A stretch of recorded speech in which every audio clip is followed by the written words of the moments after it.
देखिए, राम कथाओं में मिलावट हुई है और कई राम कथाएं मनगढ़ंत भी हैं। इसके विषय में हमने बहुत सारी चर्चा कर चुके हैं, अनेकों प्रमाण देख चुके हैं और ये भी समझ चुके हैं कि केवल वाल्मीकि रामायण वो रामायण है जो राम के समय में लिखी गई। बाकी सारी रामायणें बहुत बाद में लिखी गई, इसलिए उन्हें राम जी का असली इतिहास तो नहीं माना जा सकता। लेकिन अनेकों चर्चाओं में हमने ये भी देख लिया, अनेकों प्रमाण देख लिए, खुद वाल्मीकि रामायण से भी और उसके बाहर से भी, जिससे स्पष्ट होता है कि वाल्मीकि रामायण में भी बहुत बड़ी बदलाव हो चुके हैं और आज की जो वाल्मीकि रामायण है वो वैसी नहीं रही है जो कभी महर्षि वाल्मीकि जी ने लिखी होगी। इन सभी बातों को हम पहले ही तथ्यों व प्रमाणों के साथ समझ चुके हैं। तो केवल वाल्मीकि रामायण के साथ ही मिलावट नहीं हुई है, सभी प्राचीन ग्रंथों के साथ यही बदहाली हुई है। उनमें समय के साथ अनेकों जोड़ घटाव हो चुके हैं। तो देखिए, पहली चीज, आज तो कॉपीराइट जैसे अनेकों कानून हैं, फिर भी लोग दूसरों की रचनाओं में फेरबदल कर लेते हैं। आज जो कवि लोग जिंदा हैं, जैसे कुमार विश्वास एक प्रसिद्ध कवि हैं, वो खुद कहते हैं अपने मुंह से कि अनेकों कविताएं मेरे नाम से चलती रहती हैं, नीचे लिख देते हैं कुमार विश्वास। वाल्मीकि रामायण में 7 कांड हैं, 24,000 श्लोक हैं और यह माना जाता है इनमें अधिकांश से प्रक्षिप्त हैं, जो वाल्मीकि ने लिखे नहीं। आप कहेंगे लिखे नहीं, फिर कैसे हो गया? मैं 650 ऐसी कविताएं रोज व्हाट्सएप पे देखता हूं जो मेरे नाम से घूमती हैं। कुछ भी कूड़ा लिखो, नीचे गालिब लिख दो, कुछ भी कूड़ा लिखो, नीचे महादेव वर्मा लिख दो और उसे व्हाट्सएप पे वायरल कर दो, फैल गया। तो जब वाल्मीकि जी ने रामायण रची तब तो कॉपीराइट कानून भी नहीं थे, ना ही कोई ऐसी संस्था या व्यवस्था थी जो ग्रंथों में मिलावट को रोक पाती। तो सोचिए उस समय में कितनी ज्यादा हो गई होगी। और कोई उसी समय में भी मिलावट करना चाहे, वाल्मीकि जी के इलाके से 1500 किलोमीटर दूर के इलाके में जाकर वहां पर रामायण वो लिख दे या सुनाए और उसमें अनेकों चीजें अपने हिसाब से बदल दे, तो आम जनमानस को क्या पता चलने वाला था? उनके लिए तो वही सच्ची वाल्मीकि रामायण हो जाएगी। आज तो अनेकों साधन हैं मिलावट जांचने के, फैक्ट चेक कर लेते हैं लोग, चैनल वाले फैक्ट चेक करके बता देते हैं, आप इंटरनेट के द्वारा फैक्ट चेक कर सकते हैं। लेकिन आज भी इतनी सारी फेक खबरें फैल जाती हैं। और आज भी जब किसी ऐतिहासिक व्यक्ति पर कोई किताब लिखता है या कोई सीरियल बनाता है या कोई फिल्म आदि बनाता है, तो उसमें कई चीजें अपने मनमर्जी से जोड़ देता है और आम जनता उसे सच्चाई मान लेती है। हमने महाभारत सीरियल में देखा कि द्रौपदी दुर्योधन का मजाक उड़ाते हुए कहा, अंधे का पुत्र भी अंधा होता है।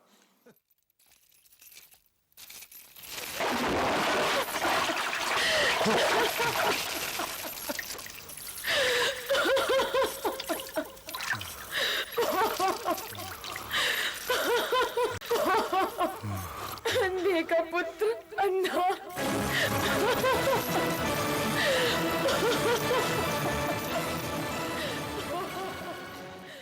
जबकि महाभारत ग्रंथ के अंदर ऐसा कहीं नहीं लिखा हुआ है। तो आज के समय में जब हम पे फैक्ट चेक करने के इतने साधन हैं, तब नहीं चेक कर पाते और उसे सही मान लेते हैं। तो सोचिए, पुराने समय में लोगों ने जब मिलावट की होंगी तब तो लोगों ने बड़ी आसानी से सही मान लिया होगा और फिर वो उसी ग्रंथ का हिस्सा बनती चली गई होंगी मिलावटें समय के साथ में। अन्य और मिलावटें अगर आप समझना चाहें तो आपने देखा होगा कि कई सीरियल्स में, फिल्मों में दिखाया जाता है कि मुगल बादशाह अकबर जो थे, उनकी एक रानी का नाम जोधाबाई था। लेकिन इतिहास के ग्रंथ कहते हैं कि अकबर की इस नाम की कभी कोई रानी नहीं थी। जिनको जोधाबाई बताया जाता है, जो जयपुर के घराने से थी, उनका नाम हरखाबाई था शायद, लेकिन जोधाबाई नाम की कोई रानी नहीं थी। तो ये तो महज एक दो उदाहरण हैं, ऐसी अनेकों मिलावटें हैं जो इतिहास में हाल ही के दशकों में हुई हैं। तो सोचिए, पहले तो कोई सेंसर या जब कॉपीराइट के झंझट नहीं थे, ना फैक्ट चेक के इतने साधन थे, ऐसे में रामायण के लिखे जाने के कुछ वर्षों बाद जब उसका प्रचार प्रसार अन्य लोगों ने अपने अपने इलाकों में किया होगा, तभी से उन्होंने अपने अपने हिसाब से उसमें कई सारे परिवर्तन करने शुरू कर दिए होंगे। और सोचिए, इतने हजारों साल हो गए रामायण को लिखे हुए, तो इतने हजारों सालों में कितने सारे परिवर्तन उसमें आ गए होंगे। अब इसके बाद एक चीज और समझिए, जब वाल्मीकि जी ने रामायण रची तब ना तो प्रिंटिंग प्रेस थी और ना इंटरनेट था, तो उनकी जो मूल कृति थी उसकी बहुत ज्यादा कॉपियां नहीं बन पाई होंगी, बहुत सारी प्रतियां नहीं बन पाई होंगी। और जो मूल प्रति रही भी होगी वह भी बहुत अधिक वर्षों तक तो सुरक्षित नहीं रही होगी, क्योंकि समय के साथ जिस भी चीज पे आप लिखेंगे वो धीरे धीरे खराब होता जाता है। तब आज के जैसे हाई क्वालिटी पेपर तो थे नहीं, ना ही किसी ग्रंथ को सदियों तक सुरक्षित रखने की कोई ऐसी तकनीक थी जैसे कि आज संविधान की मूल प्रति को रखने के लिए उपलब्ध है। और ऐसा भी कोई तकनीक नहीं थी कि किसी ग्रंथ को हम डिजिटल रूप में सुरक्षित रखा जा सकता हो। तो सोचिए जब उन्होंने लिखा होगा तो उसके कुछ ही समय बाद वो जर्जर अवस्था में पहुंच गई होगी। यही एक बात और समझिए, आज जब ग्रंथ हर जगह उपलब्ध हैं तो भी हम उन्हें पढ़ने की रुचि नहीं दिखाते। आज तो प्रिंटिंग प्रेस है, बहुत सारी कॉपीज बन जाती हैं और ग्रंथ बहुत जगह पर उपलब्ध हैं। हमारे घर में भी रहते हैं, अधिकतर घरों में रामायण है, लेकिन कितनों ने उसे खोलकर देखा है? अगर खोलकर देखा होता तो हम इतने दिनों तक बेवकूफ नहीं बन के रह पाते कि लक्ष्मण रेखा खींची गई या नहीं खींची गई। हम तो नाटकों से सीखते हैं ना। तो अधिकतर लोगों ने वाल्मीकि रामायण तो छोड़िए, कोई सी भी रामायण नहीं पढ़ी है, लेकिन फिर भी हम जानते हैं श्री राम की कहानी को। कैसे? औरों से सुनकर, घर के बड़े बुजुर्गों से, कथावाचकों से, प्रवचनकर्ताओं से, गानों से और भजनों से, रामलीला में देखकर, फिल्मों और सीरियल्स में देखकर हम जानते हैं राम की कथा को। यानी आज जब हमारे पास ग्रंथ आसानी से उपलब्ध हैं, हमारे ही घर में हैं, फिर भी हम उसे पढ़ने की बजाय उसकी कथा को सुनने और देखने में अधिक रुचि लेते हैं। तो सोचिए, पुराने समय में तो ग्रंथ भी आसानी से उपलब्ध नहीं थे, क्योंकि मल्टीपल कॉपीज नहीं बन पाती थी, ज्यादा समय तक सुरक्षित नहीं रह पाते थे, हर जगह उपलब्ध भी नहीं थे। तब तो अधिकतर लोग ग्रंथ से नहीं बल्कि अन्य माध्यमों से राम कथा को जानते थे, जैसे किस्से कहानियों द्वारा, गीतों से, भजनों के द्वारा, कथावाचकों से, प्रवचनकर्ताओं से, चित्रों से, रामलीला के नाटकों से। वे इन जिन माध्यमों द्वारा राम कथा को जान रहे थे, वे माध्यम भी अपने अपने हिसाब से राम कथा में कुछ ना कुछ घटा बढ़ा रहे थे, क्योंकि हर चीज के माध्यम का कोई ना कोई रचनाकार है और वो रचनाकार अपने हिसाब से कुछ ना कुछ 19-20 तो करेगा ही। जैसे आज के सीरियल वाले, फिल्म वाले, उपन्यास लिखने वाले, गीत लिखने वाले लोग कर देते हैं। तो समझने की बात यह है कि पुराने समय में न तो ग्रंथ को लंबे समय तक सुरक्षित रखने की कोई व्यवस्था थी, ना ही प्रिंटिंग की कोई व्यवस्था थी जिससे ग्रंथ की बहुत सी प्रतियां बनाई जा सकें, और ऊपर से लोगों में ग्रंथ को पढ़ने की अधिक रुचि कभी रही भी नहीं है। इन सब के कारण यह स्वाभाविक है कि पुराने समय में राम कथा अधिकतर जगह पर ग्रंथ के रूप में बहुत कम रह गई होगी, और समय के साथ ऐसी कई जगहों से वे ग्रंथ जर्जर होकर लुप्त भी हुए होंगे। किंतु राम कथा लुप्त नहीं हुई होगी, राम कथा अन्य माध्यमों में बची रही होगी। वैसे ही जैसे आज वियतनाम में राम कथा ग्रंथ रूप में तो लुप्त हो चुकी है, किंतु लोक कथाओं में जीवित है। राम कथा के संग ऐसा ही अजीब किस्सा कंबोडिया में भी हुआ। वहां 15वीं सदी तक राम कथा ग्रंथ रूप में लुप्त हो गई, किंतु वो लोक कथाओं में, नाटकों में, शिला चित्रों में, भित्ति चित्रों में आदि में निरंतर चलती रही, क्योंकि लोगों का इंटरेस्ट तो था, बस पढ़ते नहीं थे ग्रंथ रूप में। तो 16वीं सदी में इन सब माध्यमों की मदद से वहां फिर से राम कथा को ग्रंथ रूप में दोबारा से रचा गया। स्पष्ट है कि इस दौर में इन माध्यमों के द्वारा राम कथा में कई मिलावटें हो गई होंगी। जिन्होंने चित्र बनाए होंगे, जिन्होंने रामलीलाएं की होंगी, उन्होंने कुछ नई कहानियां भी जोड़ दी होंगी, लेकिन अब पुराना ग्रंथ तो बचा नहीं कि उसमें से चेक किया जा सके कि कौन सी चीज नई जोड़ दी है, कौन सी ग्रंथ में थी नहीं थी।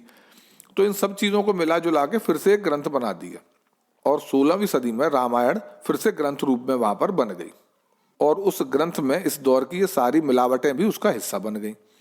तो कंबोडिया में 16वीं सदी में रामकथा ग्रंथ रूप में पुनः बन तो गई, लेकिन फिर समय के साथ वहां रामकथा अन्य माध्यमों में तो चलती रही, लेकिन ग्रंथ रूप में वो पुनः उपेक्षित हुई।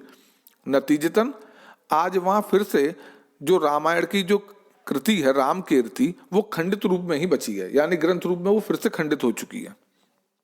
तो जैसे हमने कंबोडिया में देखा कि रामायण ग्रंथ बना, बिगड़ा और फिर से बना और फिर से बिगड़ गया, क्या ऐसा ही भारत में अनेकों बार नहीं हुआ होगा?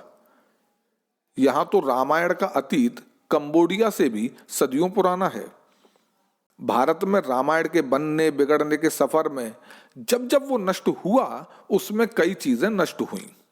जब जब वो पुनः बना, उसमें ऐसा बहुत कुछ जुड़ गया जो उन किस्से कहानियों, प्रवचनों, गीतों, नृत्यों और रामलीलाओं आदि का हिस्सा था, जिसकी मदद से उसे पुनः बनाया गया होगा। खुद वाल्मीकि रामायण में इसके प्रमाण मौजूद हैं।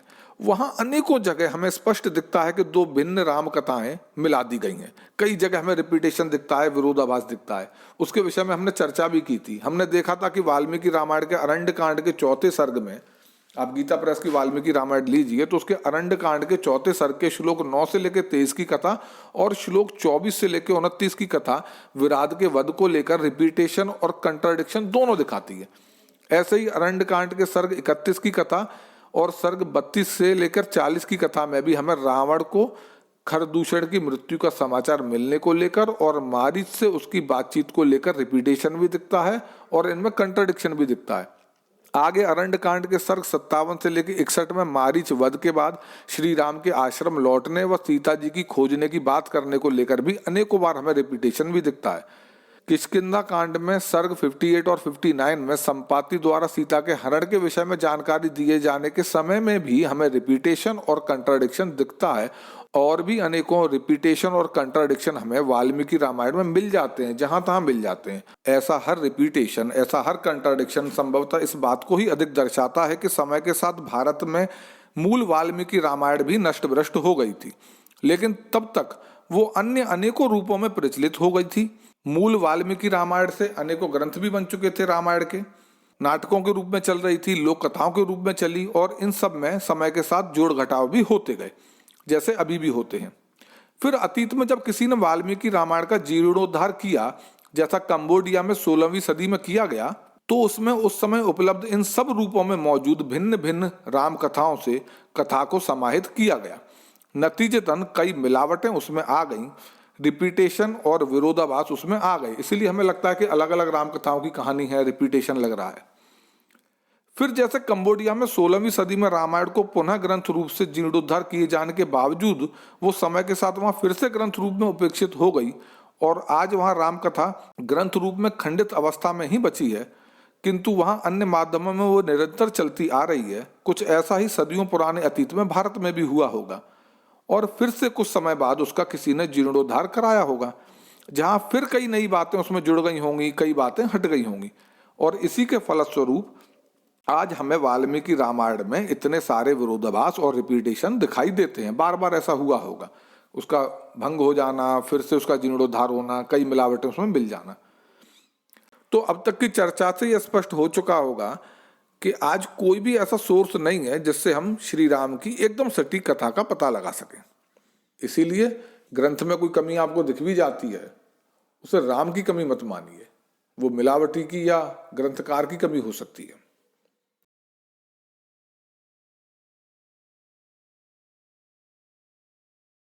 वीडियो पसंद आने पर कृपया लाइक करें, शेयर करें और चैनल को सब्सक्राइब करके बेल आइकन ज़रूर दबा दें ताकि हमारे आने वाली वीडियोस की जानकारी सबसे पहले आप तक पहुंचे। धन्यवाद।